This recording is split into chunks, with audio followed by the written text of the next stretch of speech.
25 கிலோமீட்டருக்கு அப்பால் போயிருந்து உறவினர் வீட்டில் தங்கி இருந்தாக்கா கண்டிப்பா கசர் பண்ணி தான் தொழுகணுமா இல்ல புல் வக்கத்தும் தொழுதுக்கலாமா? அதாவது இஸ்லாம் மார்க்கத்தில் தொழுகை நேரம் குறிக்கப்பட்ட கடமையா இருக்கிறது. அதுபோக ஒவ்வொரு தொழுகைக்கும் குறிப்பிடத்தக்க ரக்காத்துகள் இருக்கிறது. ஆனா வெளியூர் போறாங்கன்னு வைங்க, ஒருத்தங்க ஆணோ பெண்ணோ வெளியூருக்கு போறாங்கன்னு சொன்னா அவங்களுக்கு 4 ரக்காத்து தொழுகை எல்லாம் 2 ரக்காத்து ஆயிக்கணும். இப்ப நம்ம இங்க இருந்து நீங்க விழுப்புரம் போறீங்கன்னு வைங்க, போனீங்கன்னு சொன்னா லொஹருக்கு 2 தொழுதா போதும், அசருக்கு 4 தொழுவுறோம்ல ஊர்ல, அது 2 தொழுதா போதும், இஷாவுக்கு 2 தொழுதா போதும், 3ல 1.5 வராது, மகரிப்பு 3 தான் வழங்குதா, ஃபஜ்ர் 2 தான். ஆனா அந்த 4 ரக்காத் தொழுகை 3 இருக்குதுல, லொஹரு அசர் இஷா, இந்த 3 தொழுகைகளுமே வெளியூருக்கு போனோம்னா 2 ரக்காத் தொழுதா போதும். இந்த வெளியூருங்கிறதுக்கு என்ன கணக்குன்னு கேட்டா 25 கிலோமீட்டர் தொலைவு அளவுக்கு அந்த பிரயாணம் இருக்கணும். 2 கிலோமீட்டர் தொலைவு போயிட்டு என்ன செய்யக்கூடாது, வெளியூருக்கு வந்து கூடாது. அதுக்கு என்ன அளவு கணக்கு இருக்கு மார்க்கத்தில்? 25 கிலோமீட்டர் அதுக்கு மேல. அதுக்கு கீழே போனீங்கன்னா அது என்ன இல்ல, அதுக்கு பேர் சஃபர் கிடையாது, அதுக்கு பேர் பிரயாணம் கிடையாது. இப்படி நபிகள் நாயகம் ஸல்லல்லாஹு அலைஹி வஸல்லம் அவர்கள் சுமார் 25 கிலோமீட்டர் தொலைவுக்கு போவார்களே ஆனால் அப்ப என்ன செய்வாங்க, தொலைவுக்கு பிரயாணம் செய்வார்களே ஆனால் கசர் செய்வாங்கன்னு வருது. அதுல கூட விஷயத்தை தெளிவா விளங்கிக்கிறேன்னு, 25 கிலோமீட்டர் கடந்த பிறகுதான் கசருன்னு கிடையாது. இதுக்கு பேர் கசரு. எதுக்கு பேரு?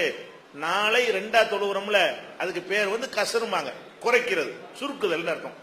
இப்ப 4 ரக்காத்தை 2 ரக்காத்தா தொழக்கூடிய இந்த ரூல் 25 கிலோமீட்டருக்கு போன பிறகுதான் வராது.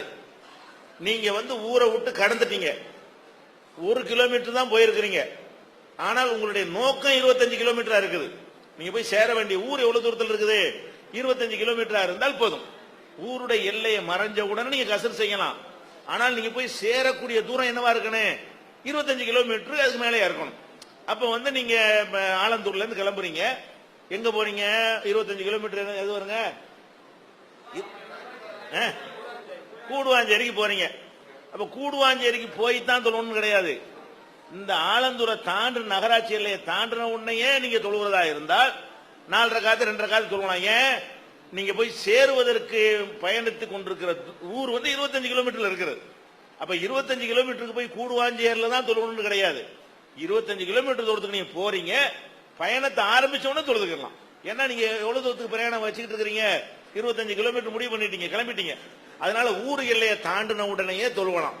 அவங்க கேள்வி என்ன, கேள்விக்கு நான் வரல, ஏன்னா இந்த சட்டம் நிறைய பேர் தெரியாம இருக்குது, இந்த கசர்னா என்னன்னு சொல்லப்படாம இருக்குது. அவங்க என்ன கேட்கிறாங்கன்னா, இப்படி 4 ரக்காத்தை 2 ரக்காத்தா தொழுகிறோம்ல, இது கட்டாயம் 2 தான் தொழுகணுமா, 4 தொழுகலாமா? தான் கேள்வி. அவங்க கேட்ட கேள்வி என்னது?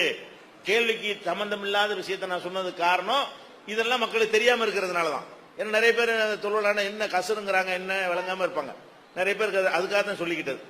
அதான் இது மார்க்கத்துல சலுகை தான், இது சட்டம் கிடையாது. 4 ரக்காத்து தொழுகைய 2 ரக்காத்தா தொழுது ஆவணும் அப்படின்னு ரூல் கிடையாது. நீங்க விரும்புனா 4 தொழுது கொள்ளலாம், அதுக்கு என்ன இல்ல, மார்க்கத்துல தடை கிடையாது. விரும்புனா 2 ரக்காத்து செய்யலாம், உங்களுக்கு சலுகையாகத்தான் அது தரப்பட்டிருக்கே தவிர கம்பல்சரியா கண்டிப்பா என்ன செஞ்சுதான் ஆகணும், 2 தான் தொழுது ஆகணும் அப்படிங்கிறது கிடையாது. நீங்க ஒரு ஜமாத்துல சேர்றீங்க, 4 ரக்காத்து தொழுவார் இமாம்னு தெரிகிறது, நீங்க விரும்புனா 4 எப்படி என்ன செய்யலாம், கண்டினியூ பண்ற மாதிரி சேர்ந்து கொள்ளலாம். அல்லது 2 ரக்காத்து முடிகிற வரைக்கும் வெயிட் பண்ணி இருந்து 3ஆவது ரக்காத்துல சேர்ந்து அவர் 4 சலாம் கொடுப்பார், நீங்க உங்களுக்கு 2 முடிஞ்சு சலாம் கொடுத்து நிறுத்திக்கலாம், அப்படியும் செஞ்சுக்கலாம். அது ஒரு சலுகை தானே தவிர கட்டாயம் கிடையாது.